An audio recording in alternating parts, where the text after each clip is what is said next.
Welcome to Wiretapped Truths. My name is Jess E. I'm here with Jack Simmons and Mr. Wiretap Truths Leland. Um, today's episode, we got a sponsor. It's actually brought to you by McDonald's. So my cat thinks Wow, I wish. I'm loving that. Yeah. In due time. In due time. You got McDonald's breakfast or just a McCoffee? Yes, McDonald's breakfast is What awesome. did you get? Egg McMuffin? You know it. And a sausage burrito. All right.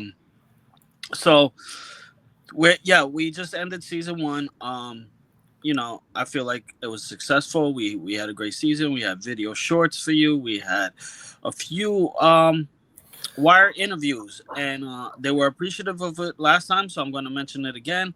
Polito McCullen, go to his Twitter page to get your hoodie and the t-shirt. I bought my Chris Clanton book.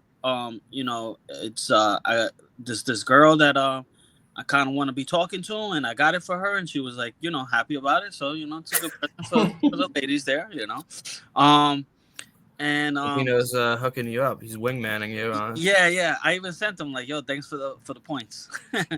Kamal Bostic Smith, go to his YouTube page. It's funny. I was gonna discuss it with the guys, but I'm sure they wouldn't mind me saying it on air. Like, he does these movie shorts. I think it would be pretty cool if we review one of them with him on as a special little show that we do. And these projects we keep doing, and of course Michael Kevin Darnall, who was like such a great guy. Am I missing anybody from the interviews? No. We got a few more lined up for you. They're going to come pretty rapidly, so stay tuned. Send prayers and well wishes to Julito McCullen, who was in a car crash. He's doing okay, but he said it had him a little messed up mentally. So I told him we're going to send the word out to our viewers to put in prayers for him. And I'm excited, man. Let's get into season 2, episode 1 of The Wire, the Docks.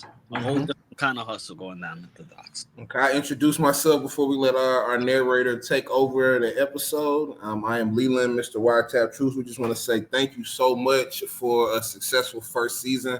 We're nipping right at the buds for probably by the time this comes out, we'll be there. But we're right at about 70,000 views for the first season.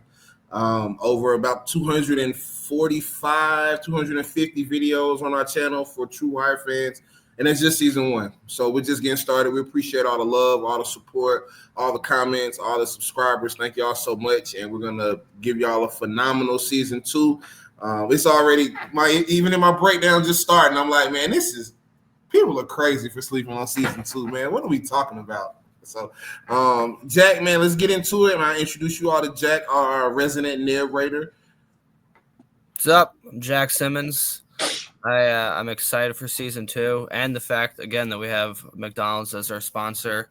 We'll try to find something.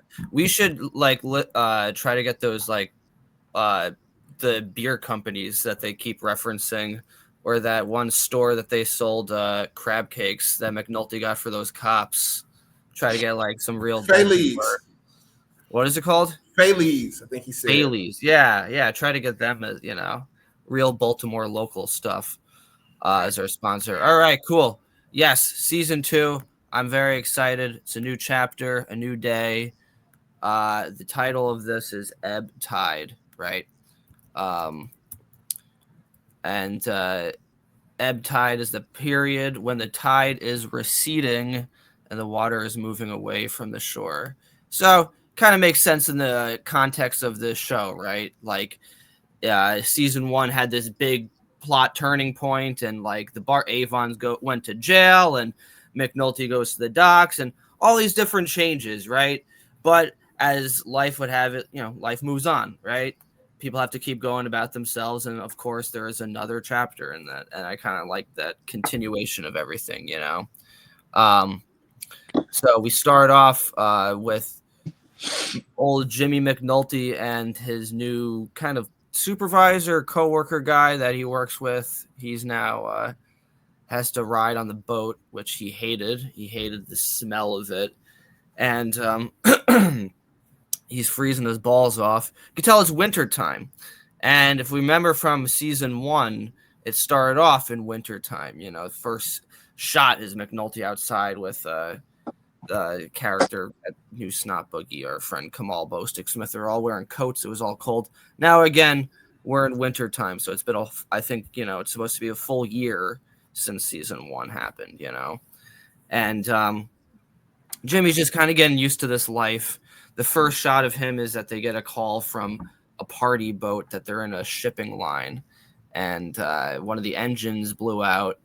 And it's one of these like rich hoity-toity cocktail parties on the yacht, you know. So he goes, everyone's wearing tuxedos, and Jimmy comes in all rugged looking in his cop uniform, you know, showing the differences between class between them. And the party captain or whatever, the guy who's hosting the party, offers to essentially bribes him to have them spend a little more time out there while they're getting towed away from the shipping line rather than. I mean, Nolte takes it. I mean, it's he takes no it. harm kind of bribe. It ain't no big deal. I mean, like, right. You know, they commit any crimes and nothing. Like, it's like, who gives a shit, right? Right. The worst thing they're doing is just they're on a shipping line. And it's like, who really cares? You know, he could just drag them back to the shore. He's like, fuck it, I might as well just spend the night here dragging them back. And because he stays with them until it gets later, because it's darker outside. Like, you know, he out there for a minute. Well, I think also him just taking the bribe just shows like he's kind of just like whatever. He doesn't really care about this aspect of the job.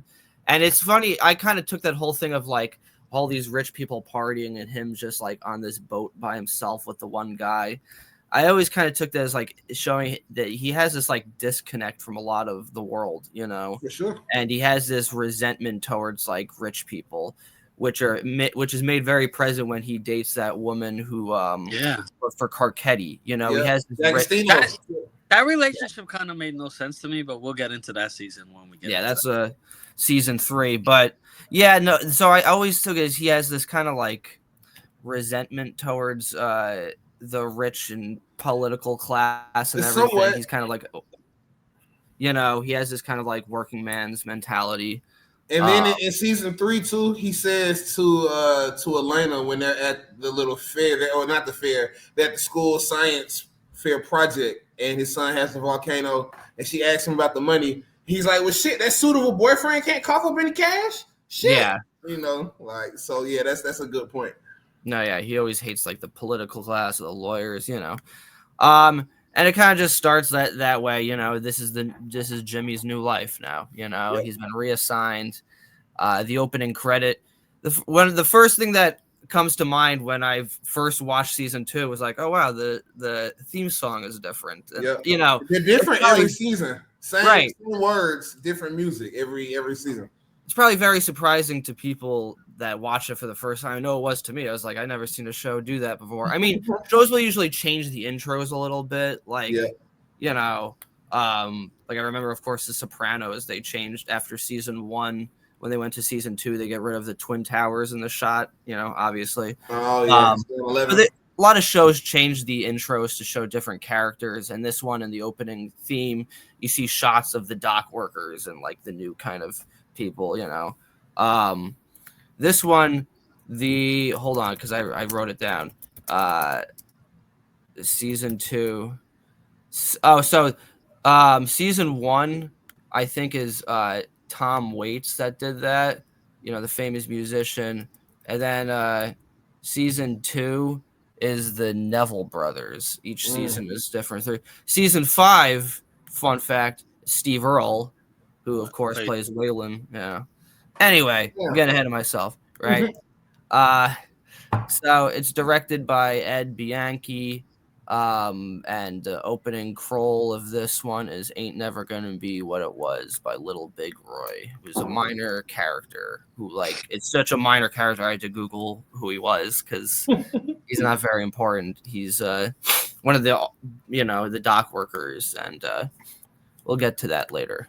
We'll get to that. So we see Valchek and what's his face? Presbeluski, his son-in-law, talking. And cool kind of shot the first time you see it. I don't know if you guys picked up on it. He's looking at him through like the mirror. You know what I mean? Yeah. He's holding up this mirror that he's planning on giving to the church.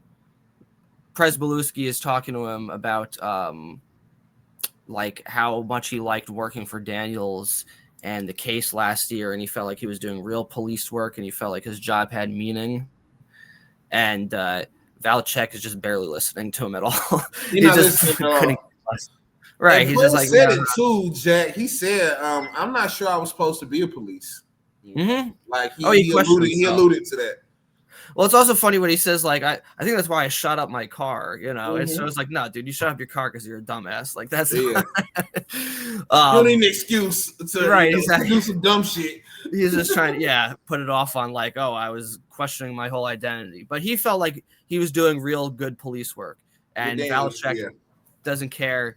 He's looking at this mirror that he's planning on giving to the church. You can even see there's like a fractured glass to show how he's like not really looking at, like listening to him. Yeah. And then Valchek basically explains like, no, you're gonna be a good police. You're gonna take the sergeant's exam, and you're gonna be assigned to a quiet district. You take the lieutenant's exam. You'll do what, like, you know, you're gonna rise rank because I'm your father-in-law. And he actually outright says that, like, hey, you're my son-in-law, so I'm gonna do that to help you out. And he's like, no, I don't want to do that. I want to actually. And Valchek said, just shut up and listen to me. You know, like he's talking to him crazy already.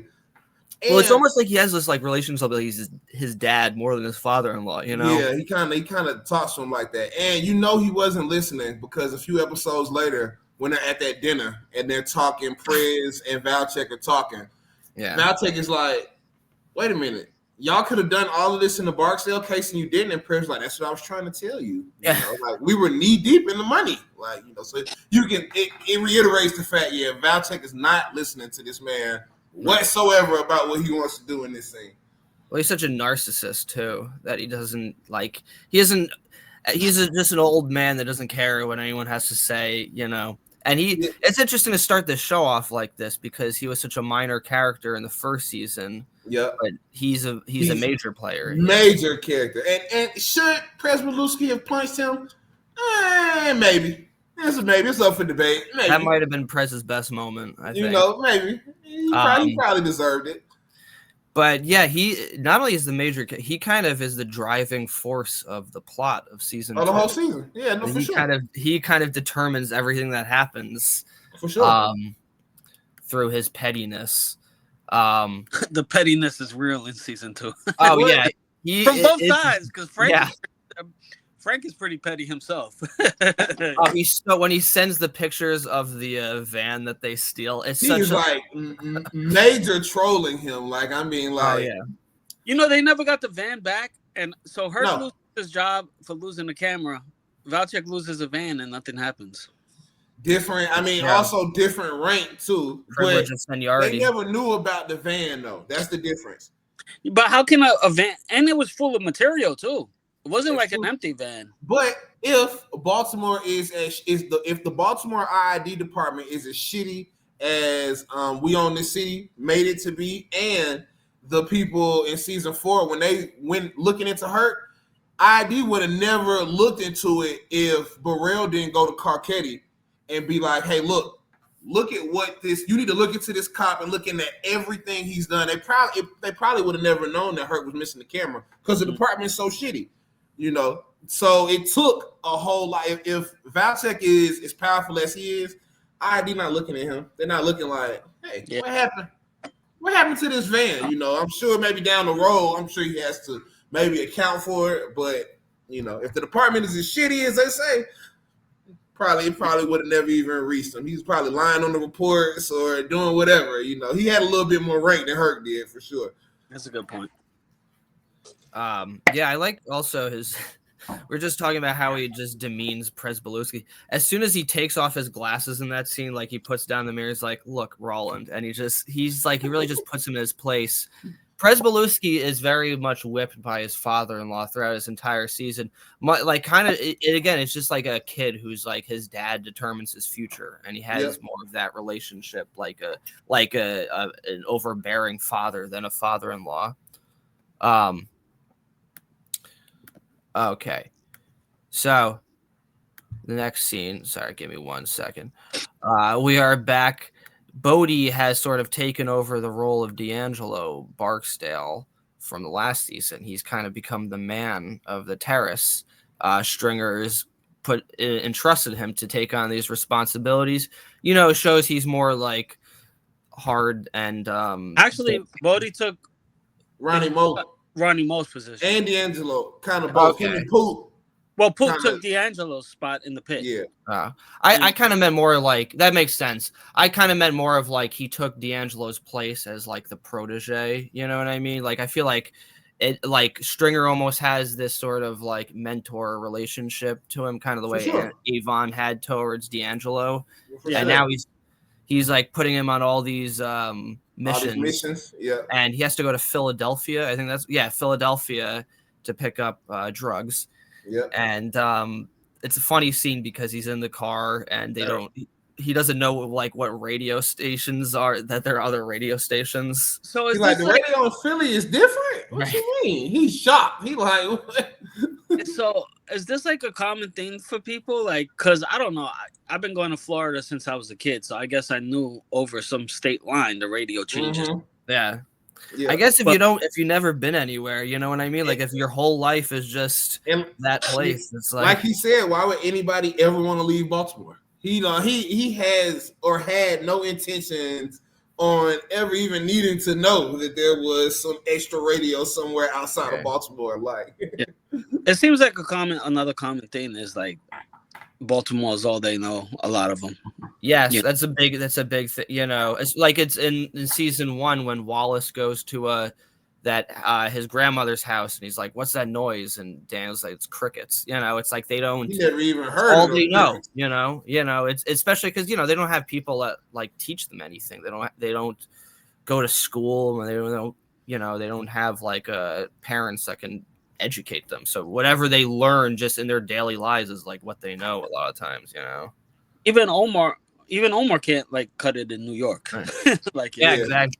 Also, I was thinking, now that makes me think too. It's like this is also the era before iPhones, so like people are just genuinely just don't know. Nowadays, people will just look at all shit up. So I feel like even though a lot of it's just not true, but they know more about different kinds of stuff. And now but here it's like everything knows is Baltimore. Well, this show would be this show would be dated if it dropped today, of course, 1,000%.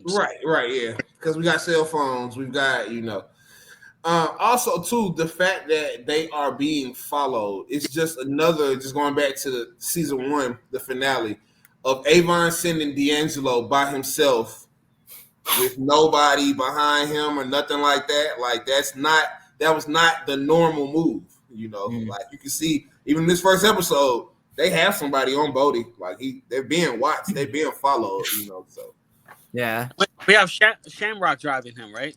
This is our first introduction to Shamrock. That's right. Yeah, Shamrock is one of my favorite side characters. Yeah, he got some funny lines. Also, too, just rewatching this first episode. I'm not sure if season 2 is the funniest season, but it is some funny moments in this first episode. Like I think I'm gonna rewatch every episode and think about, okay, is this the funniest season? Like, because I was laughing in this first episode. It might be funniest because for me, just because the dock workers is my kind of sense. Yeah, it's just regular guys at the bars. It's just, especially Frank. He carries a lot of the humor too. Frank is a very like relatable character. Just the way he acts with like everybody.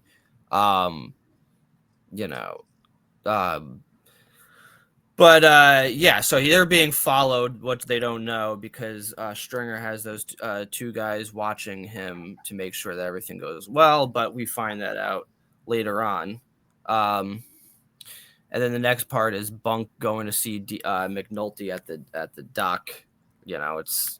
They're reuniting, but this isn't necessarily a social visit because Bunk wants to find out where to find Omar, his Where key is he? witness in the Gantt trial. Again, it's it's the continuity, because it's like we have new characters, but like, hey, that was trial still going on, Right. So and we gotta. two, to answer our question from season 1, I guess the lady was a witness because Bunk mentioned it. He said, Right, the old a lady. witness. So I guess she was a witness. I guess that we just didn't see her on trial, but I guess they did use her as a witness. I guess.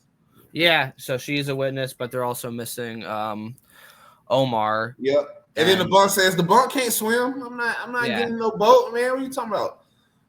He constantly tries to get them out there. No, it's funny because he's, Jimmy's wearing like the doc uniform, and Bunk is still wearing like the suit, and showing the different positions and everything. He still owes Landsman $10 too, because they said, "You tell that motherfucker I'm not giving him none of that money." He's and he but even though Jimmy like doesn't like his job, he seems like he's just like accepted it as like, this is what, fuck it, because in the end it's like he got the case through, and that's really what mattered to him. I think there's like a little thing that, so with that being said, Landsman wants his $10. I think Landsman like bets the cops on silly shit too, like, because I feel like when Rawls got the bodies back or something, Freeman handed him like money or something in the scene. There's a office where they scream, and I was like, dude, and then he's like, damn it. And then like Landsman goes like this, and I feel like Freeman hands him something. I feel like that's money, which shows you that like Landsman is a bit of a better or something. He's betting on everybody in the office. Yeah, that's funny. That makes sense. I feel like that happens a lot, But yeah, it's good seeing the two guys get back together, though. They're old friends. And then this is the first time we see Frank Sobotka, and he's getting grilled by one of the dock workers. Was it Nat Coxon? Nat Coxon, right? And he's basically, they're trying to like find piers to work off of, because their whole thing is shipping. So they take containers that are coming in from other countries, and they get money by like organizing the shipping and distributing it. And so they want like more ports to build, right? And he was grilling them too. He said, "With your little shriveled ass dick in your hand," right? He shitted on him like in front of everybody. Well, he wants to have like this canal. What's that? Sorry. No, Frank was like 3.5 inches apart. Blue. Baby. Yeah, no, he was, so they're like trying to build this canal that they want, that Frank wants to have like more containers with, but they think Nat thinks it's too much of a risk, so he says like they should get the politicians to finance the piers, because it's like more guaranteed work, but he said it's like not enough work. It's just arguing over where they're going to get it, really. It kind of makes me think of The Sopranos too, because that's a big plot line when they're trying to build this like huge condominium there.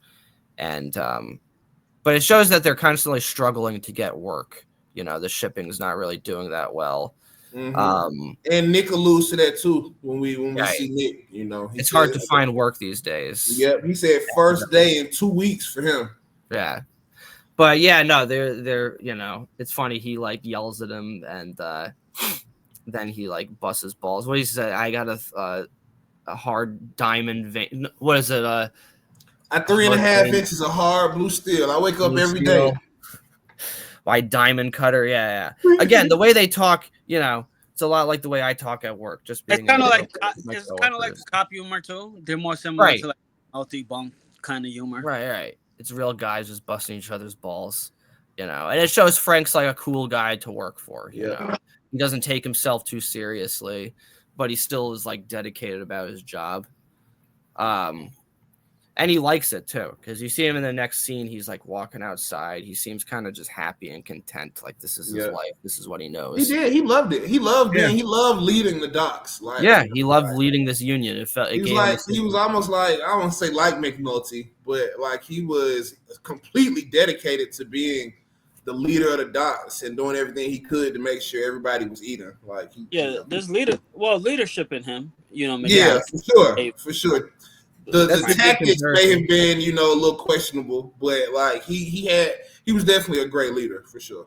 No, that's a great comparison, honestly, because yeah, he genuinely cares about his job and he believes in it, and he believes that in making like he even has that speech later on in a few episodes later about how we used to build things in this country, and he believes like this can be a prosperous industry, but because it's hard to find work, they have to do some stuff that's not exactly legal to help them make ends meet.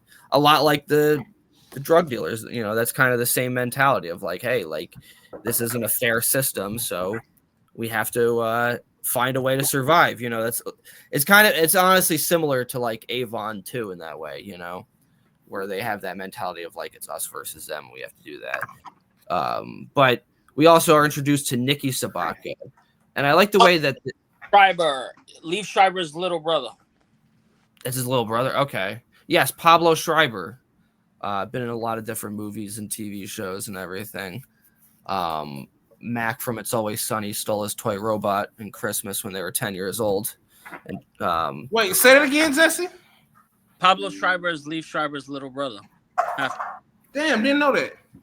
Yeah. Have y'all ever seen Ray Donovan? Yeah. Have I seen Ray Donovan? I was in Ray Donovan. Whoa, okay. As an extra. Well, okay. I was going to be an extra in an episode of Ray Donovan, and I was in 2 episodes, and one was a flashback episode to 2001. It took place, and I was in Yonkers that I filmed it. I was supposed to be like a high school student. I was in my early 20s, and I was in another episode. It was a gay pride parade. And I wore they had us wear very stereotypically gay pride stuff. So I wore like a very tight knit shirt and shorts. This is late August, right? And then it started fucking pouring rain. So I was just freezing my balls off, just waiting for hours outside. And I saw John Voight and Liev Schreiber. And John Voight was a really nice guy too. He was really cool. Not really a big fan of his opinions, but he's a cool guy, really nice dude. But then I was really excited to be in this episode of Ray Donovan, and then they canceled the show before my 2 episodes were aired. So I just did all that shit, and it never got. So wait, there was a season 8. It was supposed to be a season 8. This was filmed in 2019. Yeah, I think it was supposed to be, and then they ended up coming back and filming a movie to give the fans closure, I think, or something like that. They did, yeah. They filmed the movie, but I didn't know that there was supposed to be another season. Oh. Yeah, the movie is supposed to serve, I think, as the last season kind of thing. But I think I got to season 6 or 7. I've seen a bunch of it, and I probably need to rewatch it. That's a great show too. I love Ray Donovan. I gotta watch it. I never watched it. That's a great show. But yeah, I hear it's great. I saw Liev Schreiber on set. I was like, oh, okay, that's cool. Yeah, no, that's a great. The first 3 seasons, okay, unbelievable. Can't miss. Every single episode is a monster. Yeah. Those first 3 seasons are top notch. I think they won or got nominated for some Emmys for the first 3 or 4 seasons. I think. Yeah. He's a Long Island actor too, Liev Schreiber. My parents met him at a dog park once, so they were walking their dogs. Oh yeah. So yeah, it's a little Ray Donovan connection for you. Cool. I could have been something, but they cut the 2 episodes, man. They canceled the show. But we're introduced to Nicky Sobotka, and I actually rewatching it. I like the way that they introduce him because Frank has this very friendly relationship with Nick. And if you're watching it for the first time, you'd almost assume that Nick is Frank's son by the way he's talking to him. There's more of a trust in him. There's they have more of a rapport. Nicky's more responsible. He's trying to find work, and they're joking around about how people owe him money and this and that. And then Frank realized that he trusts him, so he asked him to pick up a package from the Greeks, which we set up later on. And then Ott, who owes Nicky money for those lotto tickets, as we just said, tells him that Ziggy's falling apart over here. And we're also introduced to Ziggy, Frank's dipshit son, A crash out from the beginning. From the beginning. He is a crash out. What did he say to Buddy? I'm gonna find it if you just shut the fuck up for a minute. Like, bro, this is a customer you talking to now. Like he was a crash out from the beginning. Man. I get you. You know what's funny though in this scene when he's like trying to find the missing container, he's like, I think it's over. Wait, he's like stalling. You know, he's clearly stalling because he's like, maybe they'll come to me, and it's sad to watch because he's fucked up. And 30 minutes in, we want to say please like, share, subscribe, Wiretapped Truths. We appreciate it. All the comments, all the love, all the support. Jack, keep us going. Yeah, he even looks kind of goofy because he's like looks like the helmet's too big for him and everything. He doesn't seem like he looks like a kid wearing like adult clothes, you know. And I feel for Ziggy too, though. You know what I mean? Like he's relatable in a way too, because I feel like we've all been there when you're like, it's like when you forget to do the assignment, you're like, wait, but maybe you know. He's a very relatable character, but this is the first time we see him. And Frank yells at him and fires him. And the customer is like, wow, he just seems like he doesn't care. And Ott tells him that he's his son. Yeah. And again, for the first time you see it, you wouldn't assume he's his son, you know, because of their relationship. It would make more sense that Nicky's his son, you know. Right. He's like, fucking guy loses his job, he could care less. He's like, yeah. He ain't fired, man. Man. No, that's his son. He's like, he's a lot like Prez Beluski, you know. He could like well, you know, they show a lot of how family dynamics, right? How family favoritism here. Avon, D'Angelo, Prez, Valchek. Yeah, that's a great point. Ziggy, Frank, which is true in the real world. You know, your dad's. People always like to refer to like nepo babies as like, you know, sons of like famous actors and directors, like in movies and everything. But nepotism is in every fucking industry in the world. Yeah, it's you know. I mean, and honestly, I don't have a problem with it. You know, like I mean, you know, to an extent, I get it. You know, in this show, it definitely shows the faults in it, where it's like people really can just fuck up as many times as they can't. Like Prez Beluski fucks up endless. He's given like endless chances. You know, for sure. And it's like if he wasn't Valchek's son-in-law, like he wouldn't be a cop, or even in season 3 when he kills the black cop, he probably still could have got off on that. You know, he told them like, nah, I'm gonna. Oh yeah. I don't think I was supposed to be a cop. I'm just gonna let it go. You know, but if it wasn't Valchek's son-in-law, he probably would have went to jail. Honestly. Yeah, you know, I mean, Prez kind of fucked up. I mean, well, he told the truth, but I think he. You know, if he were to say, I announced myself as a cop, you know. He could have. Oh yeah, no. He could have easily probably ducked the charge and stayed a cop, went through the process. I mean, cops kill people all the time and don't lose their jobs. So I mean, it would have been. He could have easily done that, but I'm just saying in general. As soon as they asked him, "Did you announce yourself as a cop?" He's like, "I don't know." It's like if he would have just said, "Yeah," because when nobody been able to say he didn't, right? You know? But at that point, it was just like, you know what, he just needed to come clean. Like his conscience just was like, you know what, fuck it, I'm tired of the lying and the hiding. He was just like, I might as well just. For him, you know, that was just like him coming to terms with everything. But yeah, so Ziggy's like another version of that. You know, he's fired, but he knows he'll just come back the next day because Frank's the head of the union and he's his dad, so he can do whatever he wants essentially. For a lot of that. And then we also, this is the first time we see Daniels, and Daniels has been demoted just like McNulty. And I think a big part of that is because of what he said to Burrell at the end of season 1. I think he basically threatened him and called him a fraud, and he said he doesn't give a shit what you're gonna do to me, and Burrell took that to heart and put him demoted. It was them going behind their backs about trying to go to the feds. Yeah. You know, it was how he shitted on Burrell with Clay Davis. That part of it is probably the biggest. Yeah. And yeah, you know what? He's not really, you know, if we're supposed to please these politicians and kind of adhere to what they're asking us to, which is don't get in our business. Don't worry about where the fuck the money comes from, you know, and if we're breaking that unwritten code and he's willing to break that code, yeah, he shouldn't he shouldn't be in a position of power. That's exactly why. Yeah, Burrell. Daniels it was just one thing after another with him, and Burrell realized like this is a guy I can't trust and I can't to have my back. So fuck him. I'm gonna send him down, literally downstairs, where like shut the door behind. You know what I mean? Put him in a box and close the box so I don't have to worry about him anymore. And I mean, it's not like he lied about it either, y'all. Like he was upfront with Burrell and said, "Hey, yeah, nah, I'm gonna keep running the case. If you want to pull something up, pull it up, but I don't give a fuck. And you fear more of the headline than me closing this case. So do what you gonna do. I don't care. You really kind of dismissed him and shitted on him, like So. It was Daniel's turning point. It was such a great part. The Kima stuff, it changed everything. When Kima got shot, that changed everybody's everything, even Burrell for that matter. He made the impulsive move to, do some dumb shit, but. Yeah, but McNulty and Daniels also, their trajectory of where they became is very similar to Freeman. You know what I mean?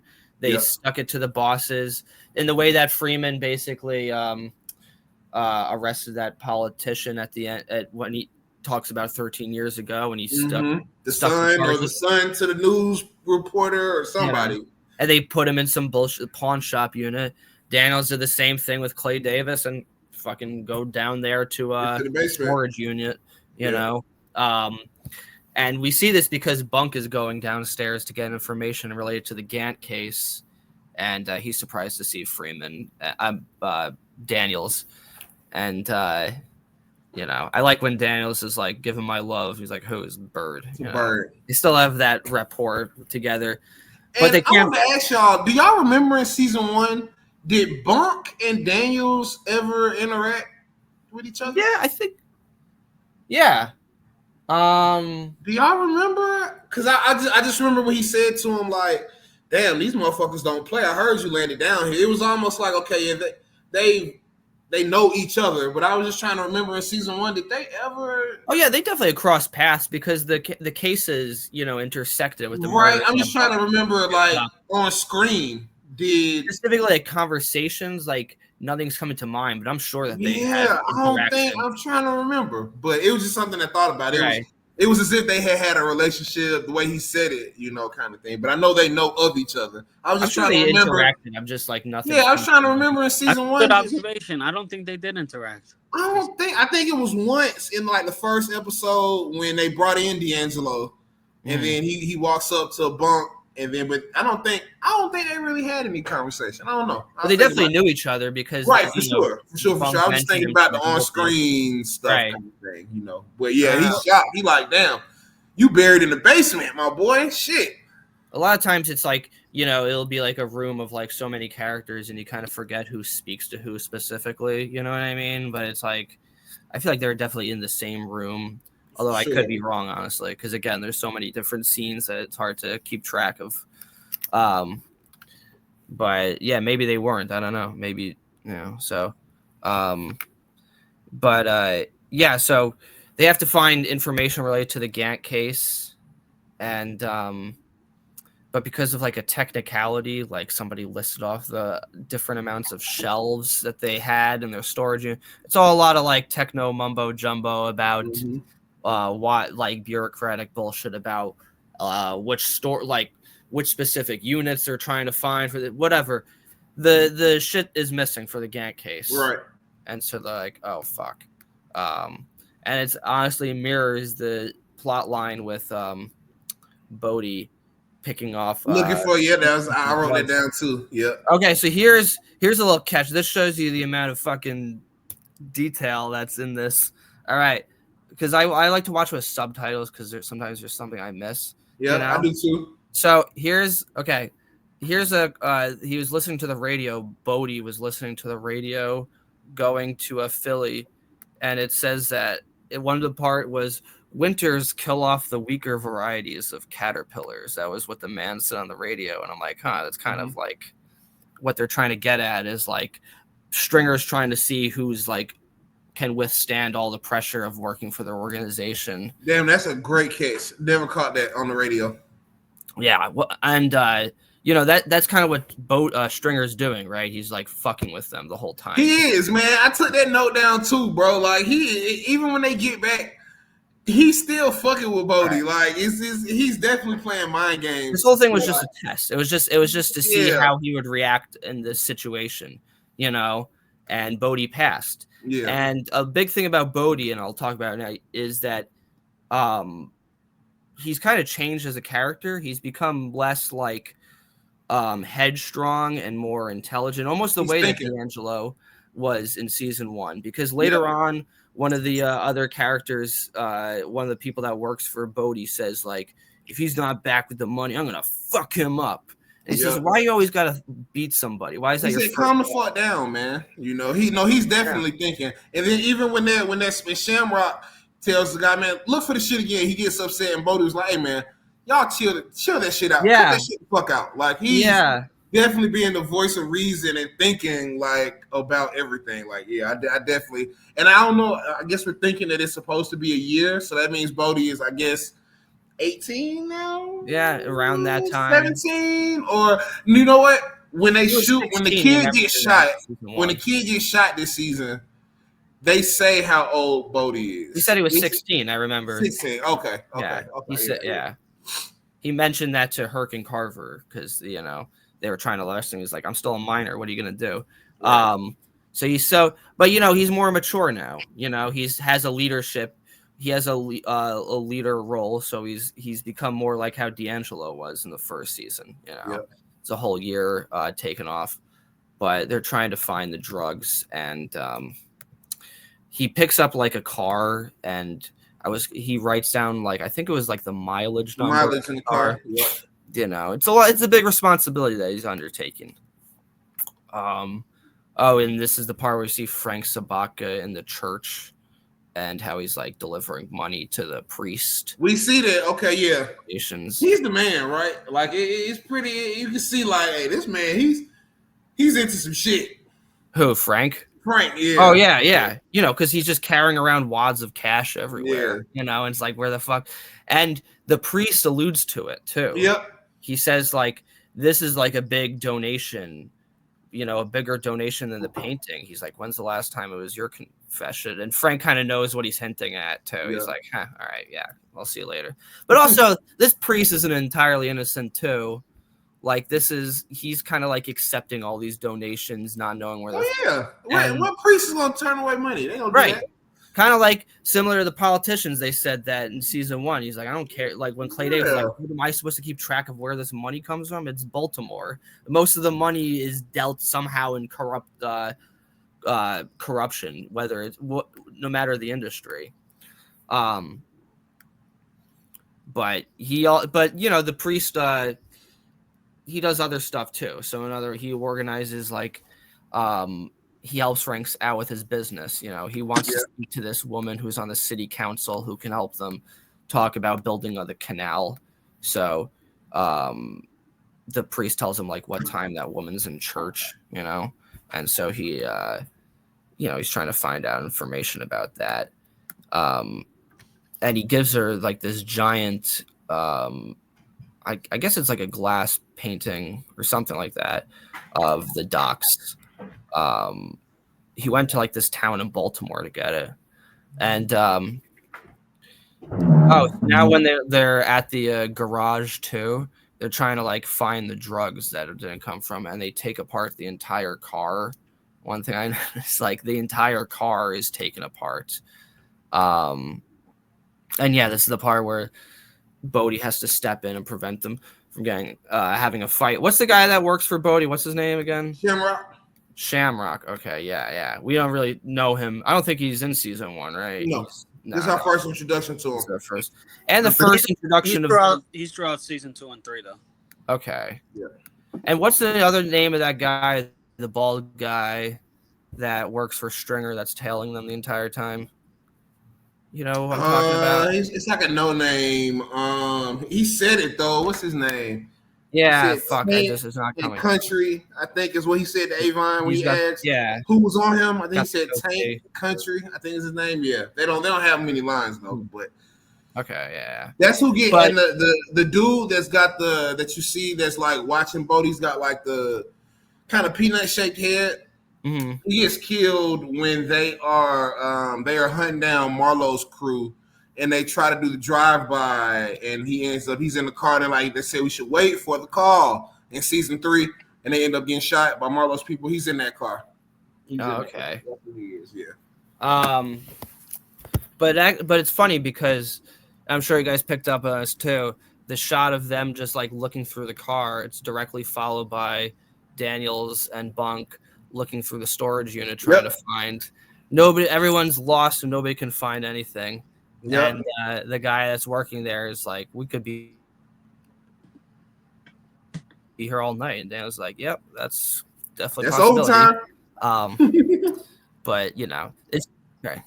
Yeah, he's dedicated, Daniels. But like every great season, beginning of the season, we have our old characters returning, and so Kima and Herc and Carver are back. Well, actually, Kima and just Herc. We don't see Carver in this episode, actually. But Kima has now become what they call a house cat. She's working at the desk, just doing like the paperwork because asset forfeiture, I think. Asset forfeiture, right? Because she made a deal with her fiance or her wife to do this now. And Herc says that he tells her, it's like, look, if you were a guy, I would buy you a drink and tell you that you're whipped.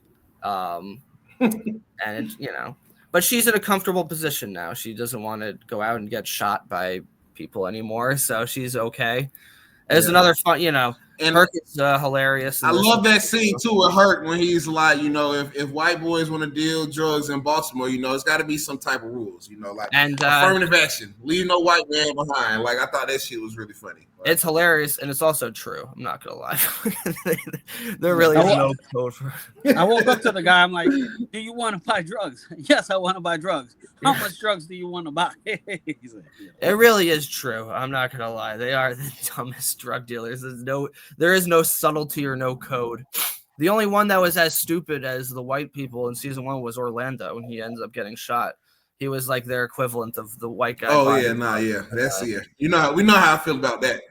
Oh yeah, but yeah, they are really clueless, and that's kind of like a theme throughout is the dumb white drug dealer. Because later on, when Herc, later on in the season when Herc goes undercover and he's wearing that ridiculous Gore-Tex coat, it's so obvious that he's just an undercover cop. But the guy's just so dumb that he just assumes that he's buying drugs, But yeah, so they're trying to find. He needs to do seizures of properties, but just like in the previous season, he wants Kima to do all her work for him. He's saying that you need all this information, like titles and deeds and registrations. He's like, well, can't you do this for me? And so it's not much has changed. He's still lazy.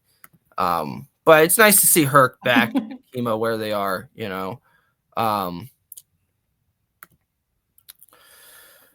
What's it called? So yeah, they're all worried about what's going to happen to with the drugs. Bodie and all of them. They're back at the funeral parlor where they're worried. They're freaking out too. They're in the chairs, oh shit, and we don't have the drugs. And are they looking for the drugs or the money? Actually, now it's not clear. The drugs are what they didn't pick up, right? It's drugs. Okay, yeah. Drugs, yeah. And you can see too, I don't know if y'all caught this, the different layers of how many steps you have to go through before you get Stringer. It shows all of the different aspects of the funeral home. It shows somebody when they open the door, there's somebody there. It shows somebody that's counting the money, and then it shows Stringer. So it's almost, we're not doing that whole bug in the office shit no more. That shit is not happening. He's completely, you got to go through multiple people and multiple levels in the funeral home before you can even see him and get to him. I never fully caught that until I was watching it again. I'm like, wait a minute. And then he's got the camera looking out too. So it's it's no bugs coming up in here. Like we're not doing that ever again. Like that's not Stringer should have been the one in charge from the beginning. He's just better at his job. He's more probably, but Avon had the reputation in the streets where you couldn't even, he was more famous, Yeah, nothing you could do about that. Yeah. Right. His grandfather was like Butch Stamford or whatever his name was, So, and I missed the scene too with McNulty and Bunk, and they're like drinking and catching up, and they're still trying to find Omar. Shows not much has changed. They're still friends and everything. And they're like, and Jimmy's like, Omar, who the fuck are you talking about? We drunk as shit. He like, who? And I don't know if he was just saying that because he was drunk, or if he's really just trying to brush it off because he don't know where the fuck Omar is. Nobody know where he's at. So. I think also, he might also just be like fucking around. They're back to their old routine, of like trying to find Omar. We don't see in the first episode, but it's also revealed to us in this scene that Stringer knows that the drugs weren't there. Again, this whole thing was just a test to see how Beadie would react in this situation, and he passed the test. He didn't like freak out or do anything stupid or buckle under pressure. And at the end, Beadie's just like confused by it. The way he walks away from him is great too. He just was like, And then the guy with the braids, where Stringer is like, did they get the times right? The black guy he asked. He's in season 3 when Snoop and Chris pull up on a motorcycle, and she does a drive by in season 3, and she shoots the guy. He falls down right next to Poot. That's the same person. Oh yeah. He's like, who did they get the times right? He's the same guy. And that's what makes, I think, Avon, he's the one that's in the funeral house, and it makes Avon like, we got to get deep on Marlo. That's the same guy that Stringer asked, hey, did they get the times right? And 50 minutes in, we want to say, please like, share, subscribe, Wiretap Truth. Please comment. We appreciate all the love, all the support. All right, Jack, keep us going. And also he questions both Shamrock and Beadie to see if they would have the same story. He's very like, he thinks like forward thinking through, right? Stringer really comes into his own in this season. This is really where he's the kingpin, because Avon's in jail. Avon can't really tell him what to do too much from a jail cell. They talk about stuff, but Stringer's definitely the one. It's his show.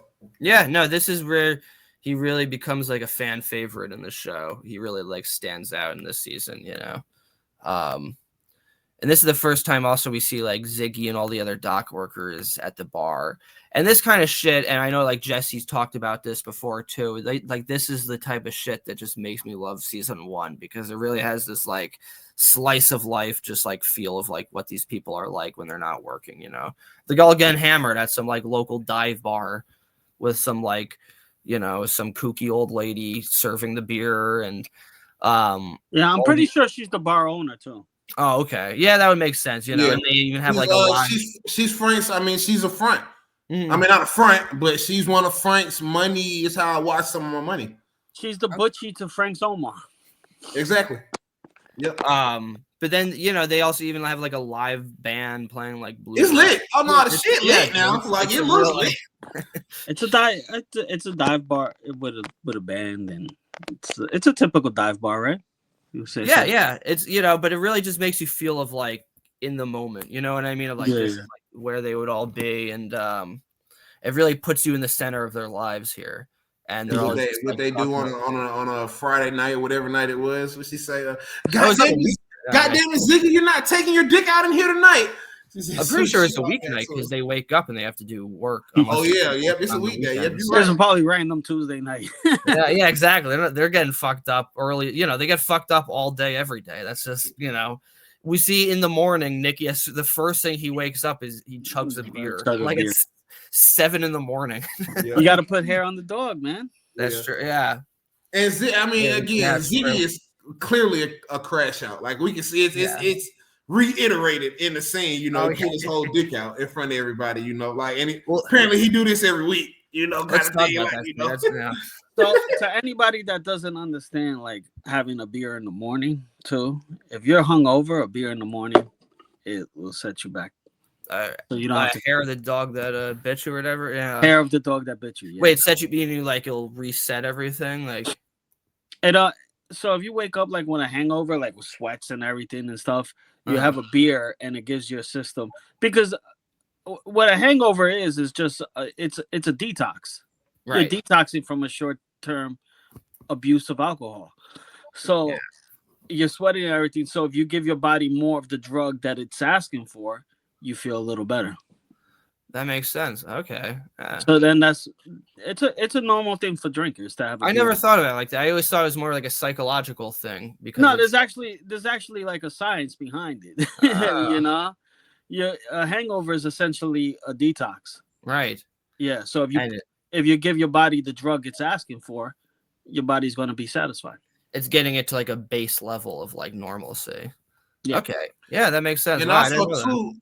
too, Jack, you didn't mention. I thought you would. Just the transition from night to the morning. We see the shot of the water. We see the helicopter. Oh, and yeah, stuff yeah. To let us know like it's the next day. But Oh, beautiful, just beautiful transition. Oh yeah, no, I shots. was gonna get to that. I 'Cause love. watched- I just love that about The Wire, man. I need to watch some of my other shows to see if they do it how The Wire does it. Like, but they do a great job. It just Yeah. showing the transition from day to day. I love that. Oh no, definitely.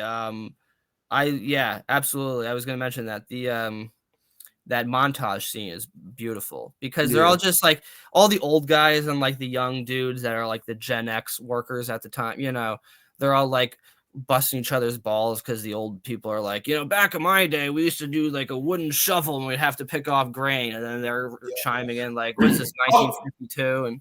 And that's where the line is too. We missed it. We forgot to say it. That's where the line is in that scene before Ziggy pulls his dick out. But he says, the line about it ain't gonna be what it was or something like It that. ain't gonna be. Oh wait, hold on.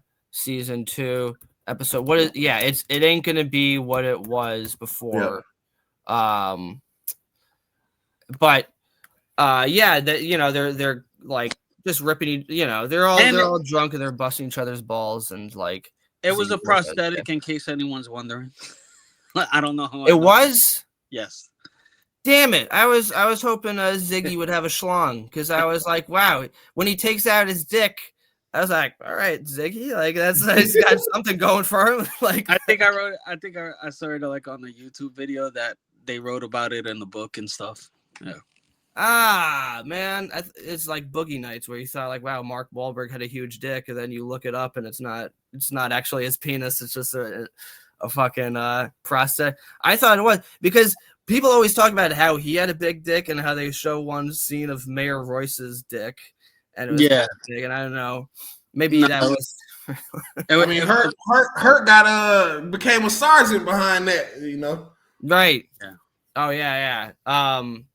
But yeah, he's like, he's like, I'm gonna take it, like I'm gonna show you what you can't pull, and that's honestly though.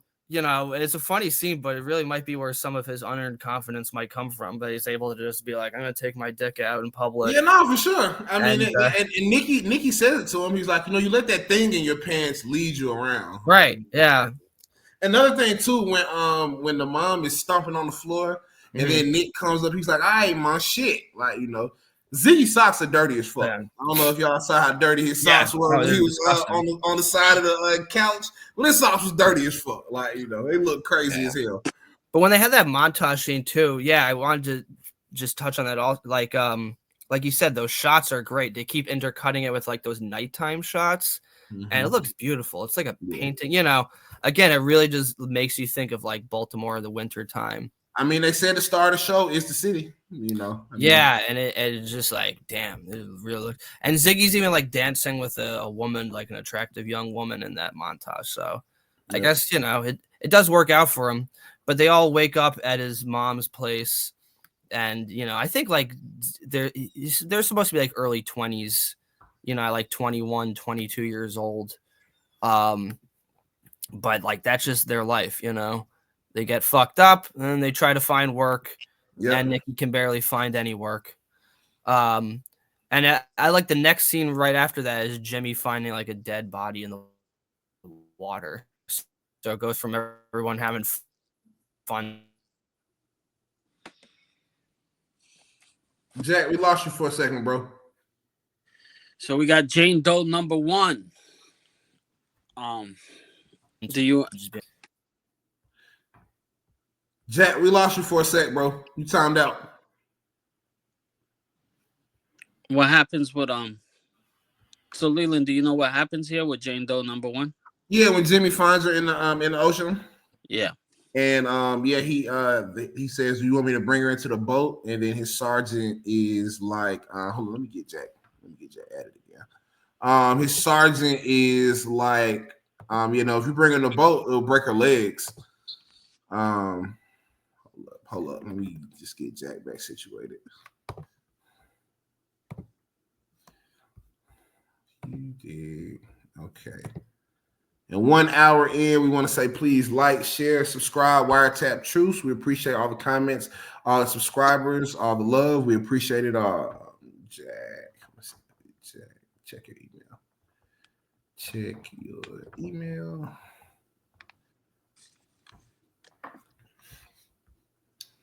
Okay, so where were we? We were. So what happened? When we pull, they pull up and they pull the girl to the boat, and they discover her. How does I guess McNulty hasn't been on the boat that long, but I guess how does he not know that if he brings her into the boat that it could damage her or it could hurt her? I guess how would he not know that? He hasn't been on the boat that long, or I mean he's dealt with dead bodies for years. Yeah. How would he not know that? I don't know. That's a true error. So what happens? He wants to bring her in. Refresh my memory. He wants to bring her into the boat when they find her, and then his sergeant is like, "Yeah, let's just hook her." Oh, sorry about that, guys. No, you're good. You're good. We were just saying about where McNulty discovers the girl and he wants to bring her into the boat, and then the sergeant is like, "Yeah, you break her legs if you bring her into the boat." Zach, how would McNulty not know that bringing her into the boat will break her legs? Why would he? Is it because he hasn't been on the boat that long, or why probably just doesn't know, the laws of the sea. I gotta say, before I go into that, I fucking thought my internet would be better, but next time I gotta go to some other location and do this. I'm really fucking fuming about my computer. But anyway, that's something I'll have to deal with later on. So next time I'll just be in a different location. But anyway, I don't know how he. So there's a dead he's been body. working murders for years. So like, how this is what Jesse and I were just talking about. How would he not know to picking her up? Yeah, I guess it's not. He doesn't know the rules of like the sea as well as this other guy. If she's been in the water all that time, right? Right. McNulty's not really used to it. So that's where the murder comes in for the first time. But Frank Sobotka, not Frank Sobotka, Valchek, meanwhile, it wants to give this other steel mirror, this painting to the same priest as before, to put in the what do you call that? They mentioned it before, like the main part of the for the nave. The nave, right? Exactly. And he says, "Sorry, but Frank Sobotka already gave this," and he's very unwilling to tell them who gave it at first. But he's like, "Was it? How is these?" He gets the information out of him, and then he realizes how are these people able to pull that kind of money for this in the first place? Mm-hmm. And it all starts. And he even says in church, "How in the hell?" Saying that in church is crazy. Okay, to say "how the hell" in church in front of the priest. That's crazy. That's crazy, Valchek. You don't have no type of ways to read the room. That's the wrong room to say that in. No class whatsoever, right? But that's where it all starts, man. It starts with a fucking painting on a nave. That's where everything starts from there. So the war starts over a stained glass window. And it's funny. And another thing, is he just gonna leave? Bless you, Jesse. Is he just gonna leave his guys there at the church? Like he walks right past them, and they're like, "Hey, Major, where you pretty much where you going?" And he don't say nothing to him. He just leave them. Yeah, he doesn't give a shit about people. He's pissed. He's just ready to go. Yeah. So it keeps coming back between that, and Ray Cole comes to see Jimmy and picks up the dead body that they have. And let's talk about that. So they pick up a body, and McNulty comes to visit them in a couple of days, and everyone's like happy to see him. He talks to Landsman, tells him he's not giving back his money, and then he says Landsman tells him that they push it off on Baltimore County Police rather than City Police because of where the location was found. It was found like west of the specific degrees that it was, and Jimmy's pissed off because he wanted to stick it to Rawls and get revenge on them. And this is like, speaking of petty with Valchek and Frank, like Jimmy is so petty in this. It's great. I love it. He's so dedicated. He spends his whole night. King Petty. Yeah. He is King Petty these first 2-3 episodes. He is great. On another level of pettiness, you know, and I love it because it's when he walks past Ross after he hangs the 12-13 bodies on him, he's like, Colonel.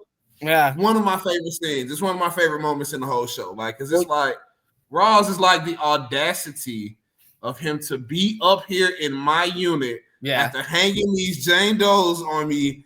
What the fuck are you doing here? Like, you know, I love that scene. That was episode 3 but yeah, he spends like his whole night at his office at like this like dingy little office that he shares with that guy, and the way he goes over all the mapping and measuring and like all the typing to find out exactly, he determined that even though it was picked up at this location, because it was so far from the bridge, obviously she didn't jump 1,000 feet into the water. She must have fallen directly over there and then floated over there. So he determined, well, since it must have fallen off the bridge at this location, which would make it a city murder. And he puts all that shit on Rawls. And you're right, Rawls, like when he says it, he's like, he's got to handle it. He's just giving us murders just to fuck with us. There's no reason. And I was going to touch on that too, Jack, because it shows what we were talking about in the last episode about Rawls. He does have a sense of admiration for McNulty. Yeah, it's like that's kind of hilarious. This motherfucker is slick. Like, you know, shit. You know, God, I got no reason just to stick it, except just to stick it to his boss, and it's kind of right. Yeah, Rawls is just almost amused by that. He's like, cocksucker, goddamn. For a second until it becomes 13. Right. Right. Well, yeah, because at first I'm Rawls good is with like, one. I'm good with one. 13 is out of pocket. Okay, you visually pissed me off. You have 13 Jane Doe. We don't have not one name to none of these women, bro. How the fuck are we supposed to solve this, bro? Like in actuality, how are we supposed to solve this case, bro? What? Yeah. Yeah, exactly. But but then they see like, okay, now this murder is back. We see Ray Cole looking at that woman, putting a Jane Doe next to his name. And that comes back throughout the season with, you know, the 13 murders that we get in the next part. Meanwhile, Stringer is meeting with Roberto's lawyer. Yep. And this very like fancy office. I don't know where it is. Is it New York or? They're in New York. Yeah. Yeah. Right. And you know, he's saying that like we're catching all this heat from the police, so we can't do business with you guys right now. Roberto just got like picked up on some charge, and they think they're suspicious of Avon because they say, why was he only able to get such a light sentence for the amount of stuff he was implicated in? And Stringer's kind of pissed because he's like, how dare you accuse me? The paperwork over. Yep. But almost like you wonder if he's also like wondering like, hey, maybe that is kind of weird that he only got that few years for what he did. But they don't know that they had Weebay eat, you know. Right, that's true. 10, 12, 15 murders, however many murders he ended up taking. Like, you know, that's the reason why Avon was able to escape because he had no bodies attached to him. He literally only had the one charge, which was the New Jersey bust. That's the only thing they could pin to him. You know, they couldn't get him for anything else. You know, Weebay ate all the charges. That's why Avon and Stringer and Brianna took care of Weebay and his family for all that time. They had to. And all this information that he's learning from Roberto, he directly reports back to Avon. We see in the next scene. They're talking over prison. It shows that even though Avon is in jail, he's still kind of running shit just from Yeah, You know, and that actually happens before he goes to New York. I was gonna mention that. That scene happens before he goes to New York because he's telling him when you get down there, be firm with Roberto. He talked to so Roberto, that's before he goes to New York. That's another thing. So I'm glad you said that, Jack. When they're talking and Avon is like, "Hey, we got the money," or they got the money and we don't have the product. You're on a jail phone. Like, why would you be right? Yeah, why would you talk over this? Why would you be saying that on the jail phone? Yeah, I mean, what? It's true. Is that a Last Comic Standing shirt, Jesse? What does that say? It is. It definitely is. I saw that earlier. I wasn't gonna mention it, but yeah. I thought you would catch it, Zach. But yeah, it's a Last Comic Standing. That's a throwback. I went to see them live when they were in Westbury. They used to do like the tours, Last Comic Standing tour. Oh wow, that's cool. Yeah. I'm a big stand-up fan. Oh wow, that's great. Yeah. And then another thing, Cole missed the defense rooms. I took that note too. When Jimmy comes into the office, he missed the defense rooms on the right. Yeah. Yeah. That's a good. So it just shows another thing too. Like Jimmy is a professional homicide detective evaluator. Like I'm really good at this when it comes to solving these murders. Like, and he likes to stick it in his face too. Yeah, I like to show that. Yeah. And then the lady too, when Jimmy walks in, the older black lady, Miss Winona, Jimmy! She definitely has a crush on Jimmy. Oh yeah, and it's like, did Dominic West write that into his contract, man? Every woman, I gotta be able to at least have an opportunity to sleep with every woman. Every woman he's like the best looking guy in the show. He's a. I thought that was funny too. He's kind of like the best looking guy. I mean, like in the unit at least. He's the ultimate ladies man, and he gets all the girls for sure. And I think also just everyone likes Jimmy too. I mean, except for like the cops that he screws over, but like most people think he's a pretty cool guy, And it's funny, he knows more about Cole, more about murders than Cole, and Cole's kind of a hack still. And two, what's his name? I'm losing it. Landsman. When he said to Jimmy, it's all about self-preservation, Jimmy. That's something you never learned. That's a hell of a fact. Like, because it comes back in an episode or two. Like, oh yeah, I'll show you self-preservation. I got you. Yeah, I got something for you. Then, since you want to big up Rawls and talk about his self-preservation, I got something for you. But self-preservation is just not in Jimmy's forte. He's like, he goes all out. He's like, I don't give a shit. He doesn't care about like pissing people off, unlike everyone else. He doesn't care about making rank. Landsman also calls him the Prince of Tides later on. Yep. Like, obviously it's like a whole biblical passage and it was a movie with Nick Nolte, but I think here they're just saying because he works in the docks. Works the boats. Yeah, and it's funny how like Landsman's still kind of pissed off at him. Because they have that difference of mentality of working, but Jimmy kind of wins here by putting the murder out on them. Mm-hmm. We should talk about what's his face, Ziggy and Nicky going to meet the Greeks for the first time. Before that, they run into Horseface. Not Horseface, Johnny 50. The first time we see him. Yep. And Nicky not getting no hours. He tell him you're not. Yeah. Pretty much you're not getting no hours today, my boy. It's constantly struggling, waking up and not knowing if you're going to be able to make money. It's hard, and you see it's even harder when we find out later in the season that Nicky has a kid to feed, Yeah. But they go in to meet the Greeks, and I love the way the bar is shot with this Greek. It's very like an old-timey movie, there's like cigarette smoke everywhere, and it's very like old-fashioned, yes. Right on like the pier, and we see this guy Spiros, and one of my favorite characters in the whole show with Sergey, or as he calls him Boris, and like why always Boris? Why Boris? I'm Ukrainian, not Russian. And then which was super disrespectful when they said same shit.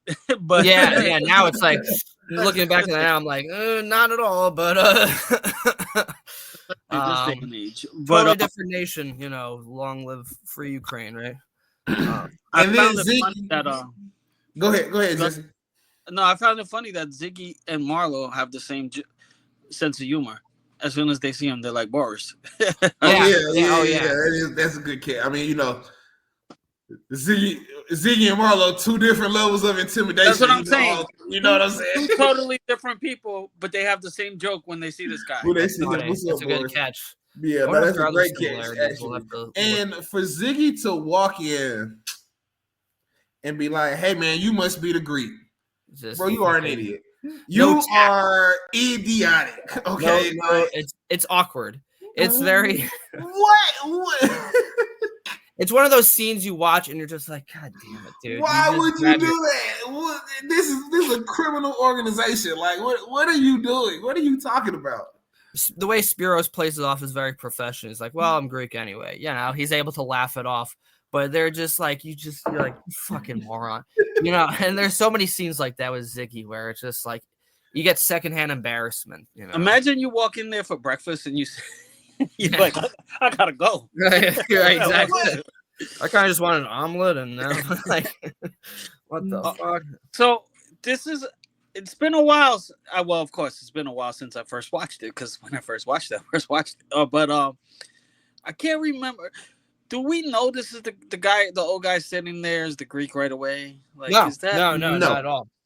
That's we see that. No, but I'm saying, are the fans suspicious of it? Do we go, hey, that might be the guy? No, we know he's in the bar. We know he's reading the paper, but we don't know until the next episode when Sobotka is storming in there, and we see him at the table, and then before he walks into the bar, we see him get up. That is kind of like the little nugget, like, hey, look, he's somebody. Yeah, you know? You know. But in the first episode, no, we don't think that. We don't think that. Oh yeah, that guy right there is the man in charge. No, we don't. They don't allude to that. But that second episode, for sure, it's definitely like, okay, yeah. Why is he getting up? Why isn't he talking to Frank when Frank storms in there? Yeah, he's definitely somebody. I think it's alluded like, oh, he might be a character on the show, but like we don't know if his level is importance. Honestly, his introduction, like now, like thinking about it, is kind of similar to that of like Gus Frings in Breaking Bad, because he's just this unassuming guy. Yeah. You look at this guy, in a million years, you would never think this guy is like a ruthless, criminal, criminal gangster. And the Greek is the same.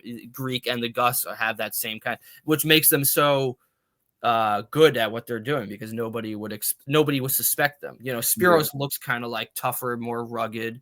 So you might, and Sergei too, you might think, oh, these guys, but the Greek is just like a frail old man. You would never suspect him. And you all know what too? Whenever we get done with The Wire, we get done with everything we're gonna do with this channel.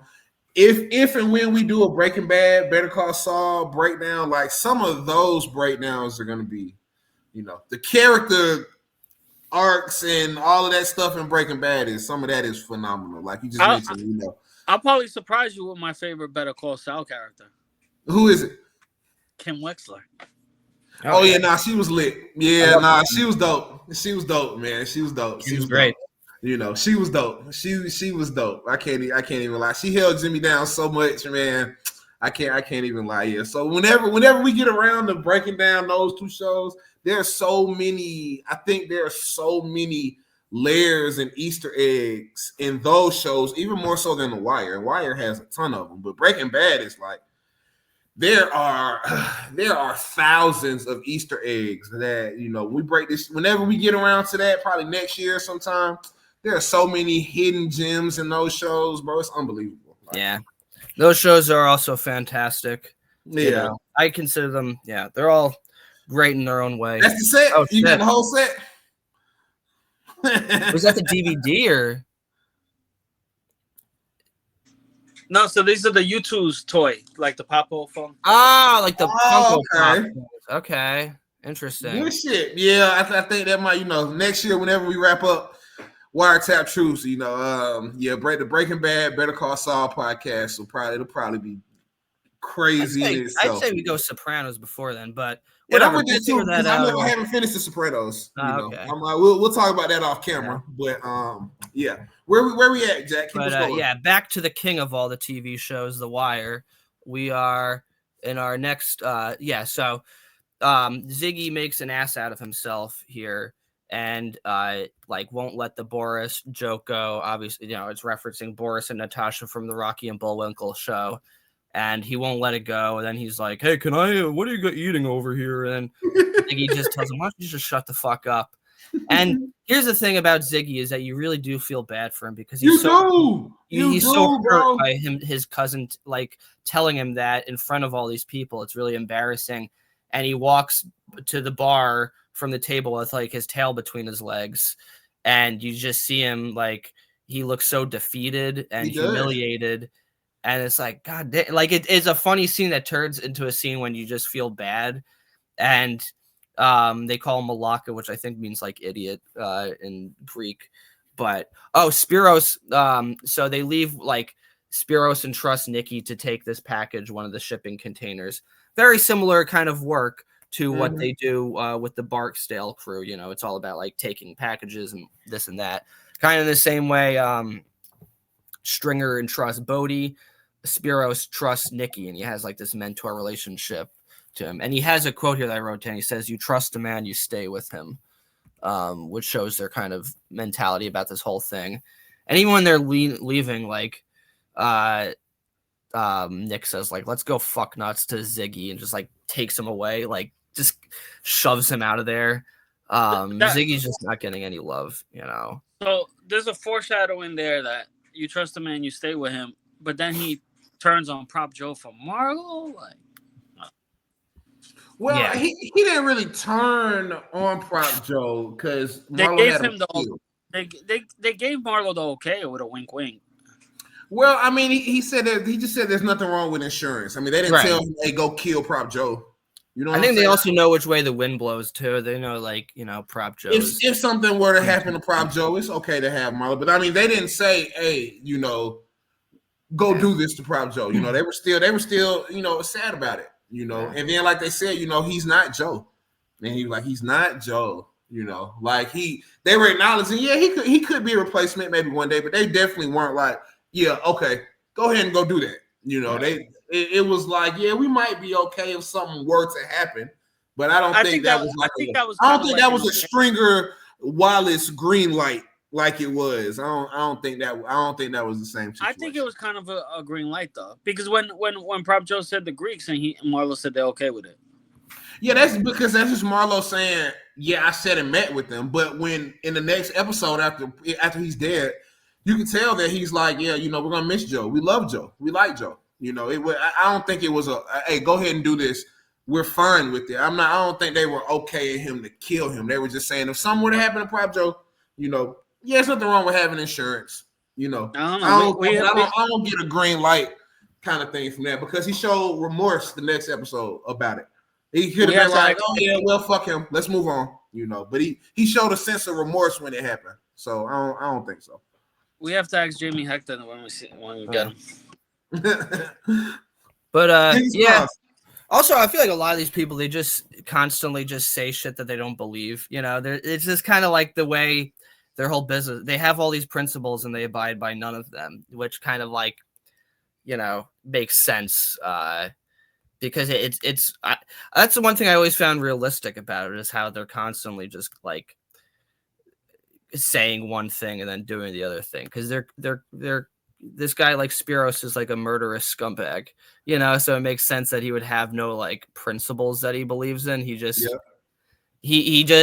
at the core, a lot of these characters, I feel like all they really believe is just getting money and power at whatever cost. They don't really give a shit about people.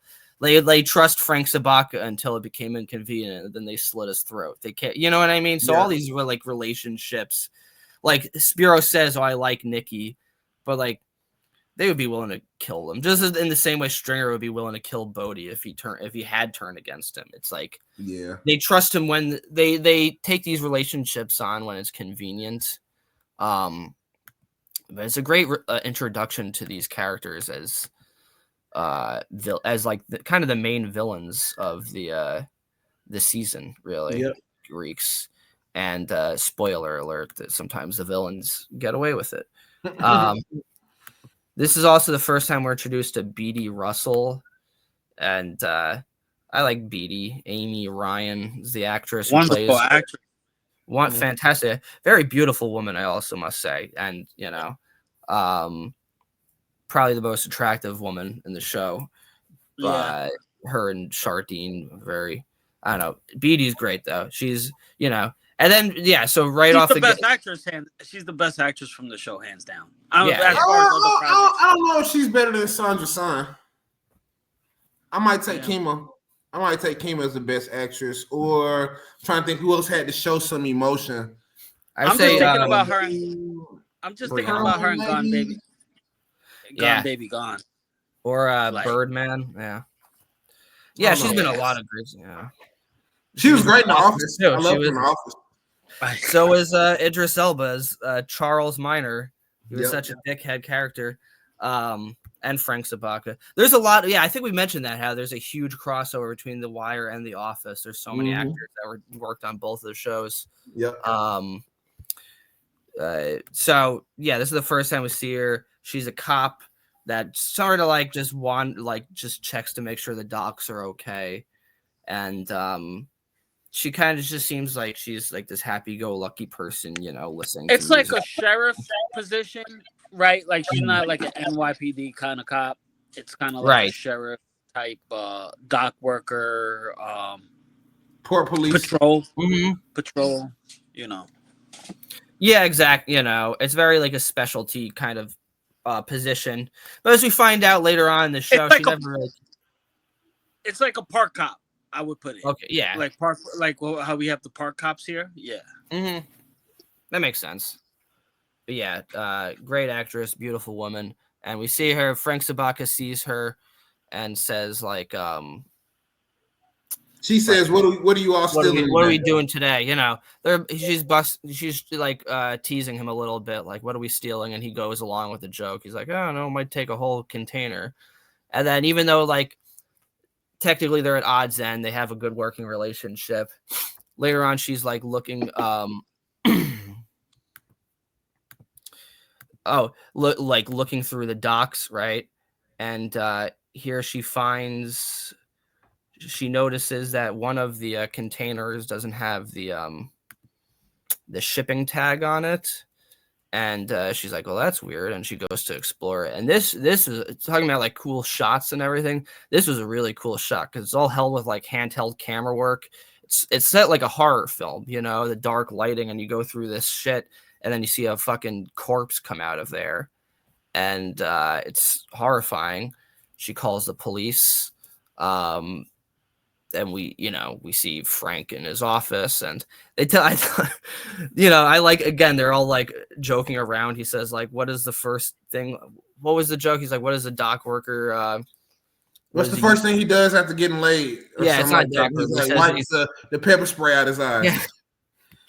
Yeah. Frank's got a million jokes like that. He's hilarious. And also too, before that too, do we see?